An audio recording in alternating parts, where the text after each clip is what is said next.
안녕하세요. 써니즈 오디오 채널입니다. 지금으로부터 60여 년 전 책을 불태우는 영화 화씨 451이 만들어집니다. 극중 독서는 불법이기 때문인데요. 이러한 세상에서 사람들은 다른 사람들에게 관심을 갖지 않고 오직 빠르고 자극적인 자신의 쾌락만 추구하게 됩니다.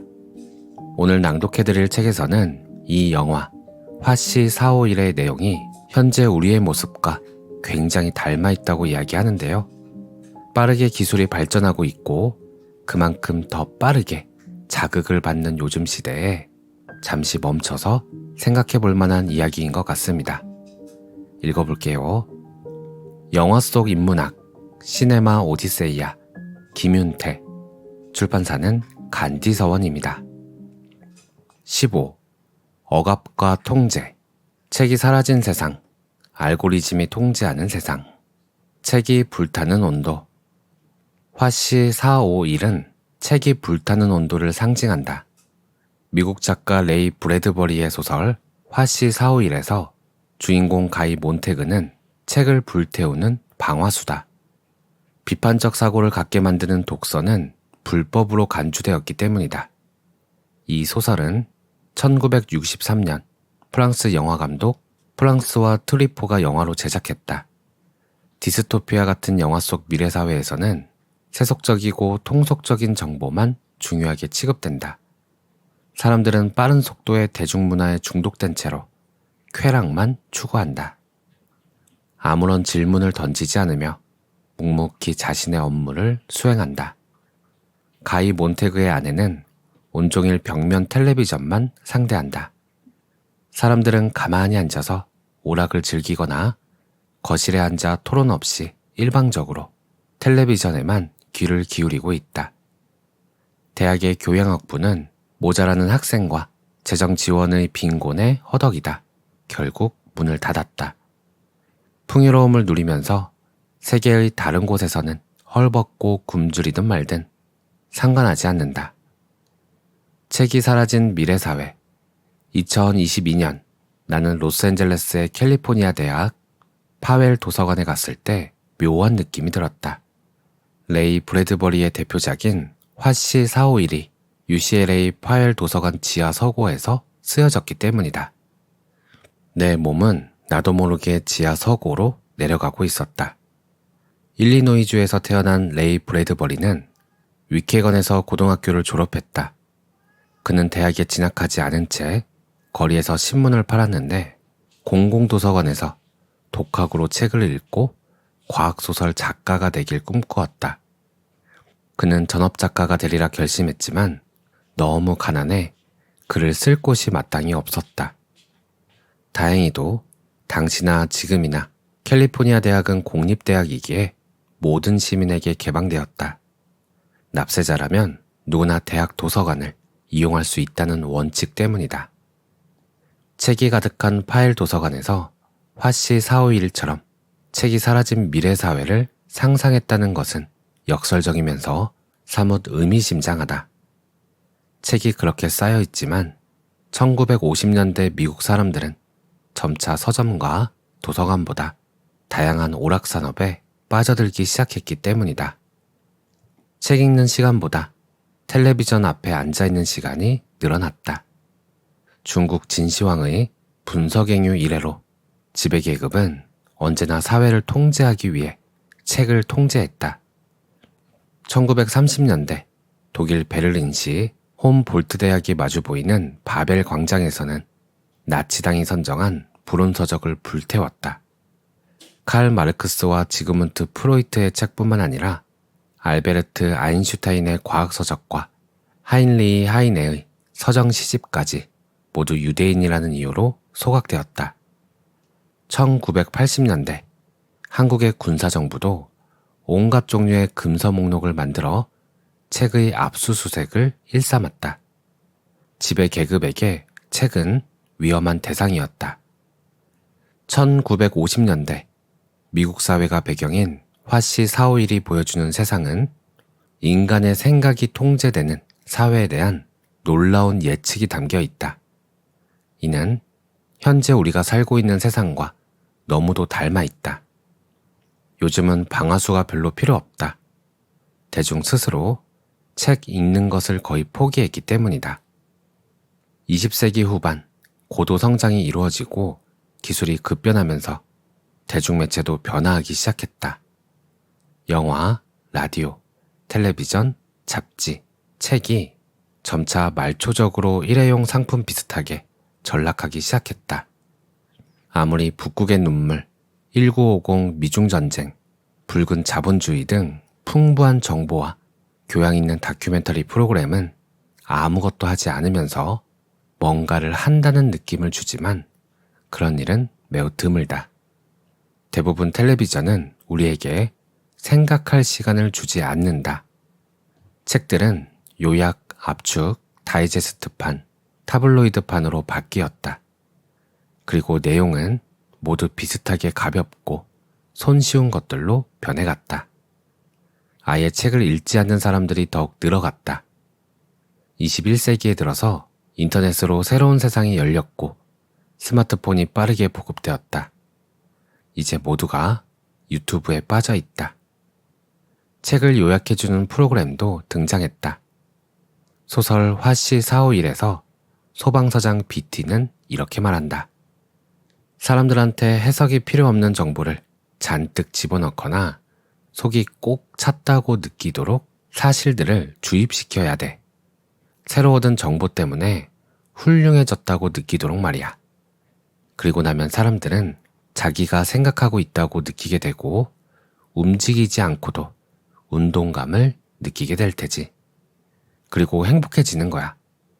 그렇게 주입된 사실들은 절대 변하지 않으니까 사람들을 얽어매려는 철학이나 사회학인이 하는 따위의 불안한 물건들을 주면 안 돼. 그러한 것들은 우울한 생각만 낳을 뿐이야. 철학이나 사회학 책을 읽으면 우울해진다는 말이 너무나 가슴에 와닿는다. 한국의 대학에서는 철학과와 사회학과가 사라지고 있다. 2024년 대구대학교 사회학과가 폐가되면서 사회학과 장례식에 사회학 책이 재단에 올랐다.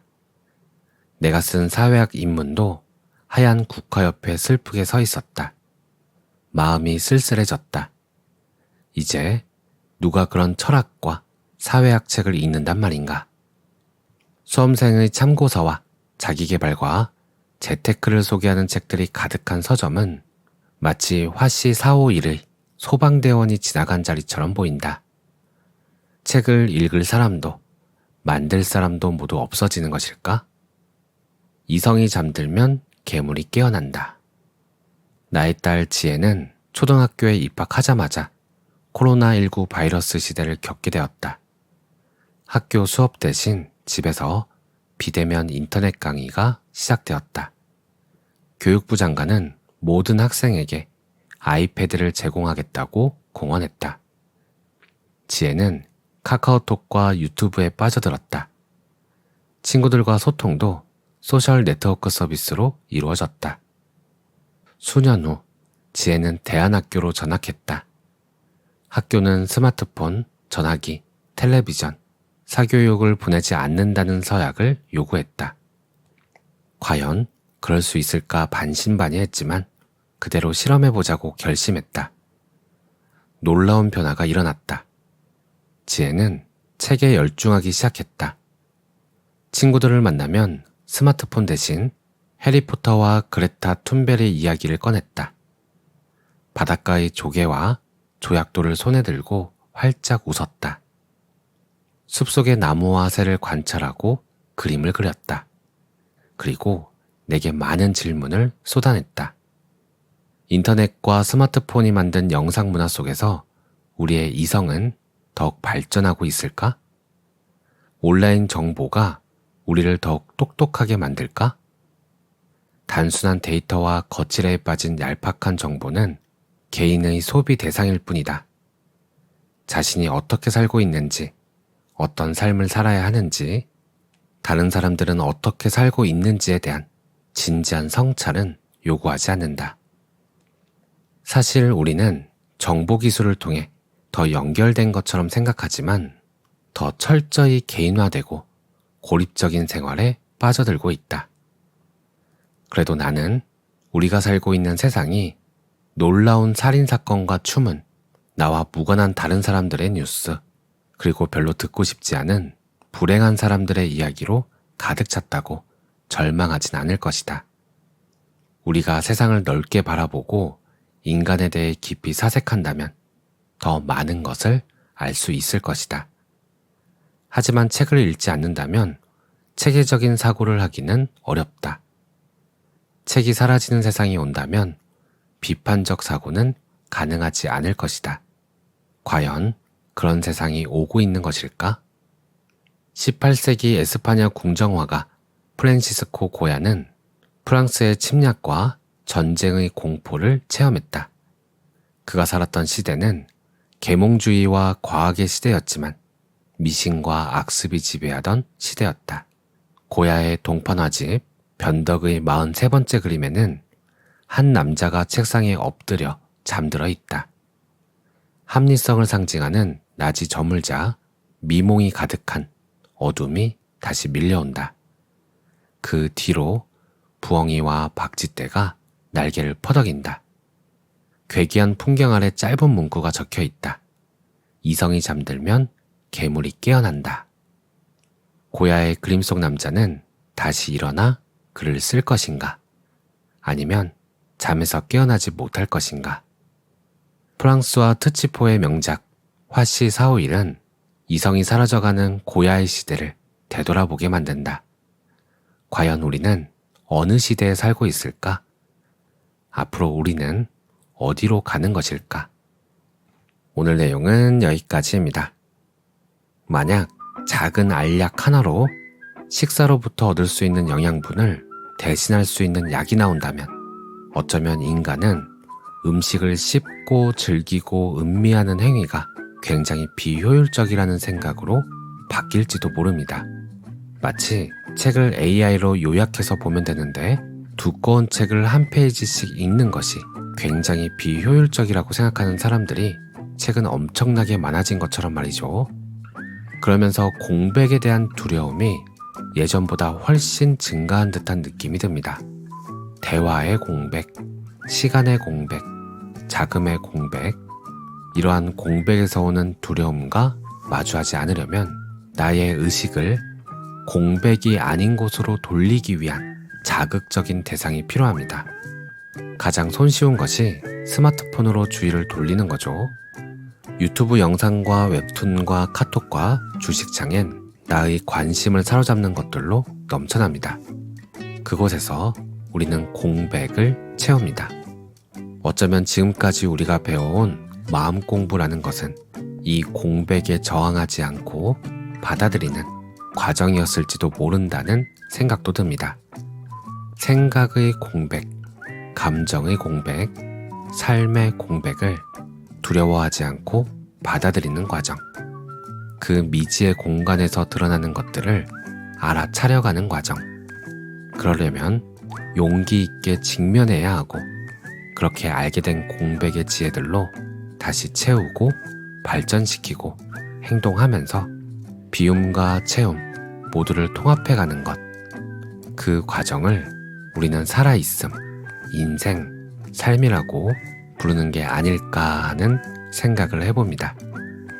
오늘도 평온한 하루 보내세요. 감사합니다.